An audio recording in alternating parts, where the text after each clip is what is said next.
అన్నా, నీ బొజ్జలో ఇప్పుడిప్పుడే ప్రాణం పోసుకున్నాను తెలుసా. నువ్వు నా అమ్మవైనందుకు హ్యాపీగా ఉంది. నీ ప్రేమకు గుర్తుగా వచ్చా కదమ్మా, గర్వంగా ఉంది. నాకు తెలుసు నీ కూతురుగా నేను ఎంతో సంతోషంగా జీవిస్తాను. అమ్మా, నీ కడుపులో పెరుగుతుంది పాప అని తెలిసి ఏడుస్తున్నావా? పాపనైతే నీకోసం ఏవైనా చేస్తానమ్మా, ఏడవకమ్మా. నువ్వు నాన్న ఎందుకు తరచుగా గొడవ పడుతున్నారు? నాన్నని కొట్టొద్దని చెప్పమ్మా. నీ పొట్టలో ఉన్న నా పొట్టకు దెబ్బలు తగులుతున్నాయి. ఈరోజు డాక్టర్ని కలిసావు ఎందుకమ్మా? నేను బాగానే ఉన్నాను కదా. ఏం జరుగుతుందమ్మా? నేనుండే చోటకు ఇదేదో కొత్త వస్తువు వచ్చిందేంటి? అదేమైనా కొత్త రకం బొమ్మనా?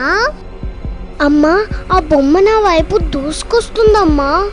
అమ్మా, వాళ్ళ నాపమ్మా, అది నా చెయ్యి. అయ్యో ప్లీజ్, నాకు నొప్పిగా ఉంది. నన్ను కూర్చోద్దని చెప్పమ్మా. నన్ను కాపాడమ్మా. నేను చిన్న పాపని కదా, నన్ను నేను రక్షించుకోలేనని తెలుసు కదా. అమ్మా, అది నా కాలు. వాళ్ళని ఆపమని చెప్పమ్మా. ప్రామిస్, నేను నా కాళ్ళతో నీ భుజం తన్ననమ్మా. వాళ్ళని ఆపమని చెప్పమ్మా. వాళ్ళు మనుషులే కదా, నన్ను ఇలా ఎలా చేయగలుగుతున్నారమ్మా? అమ్మా అమ్మా, ఇక నేను రక్షించమ్మా.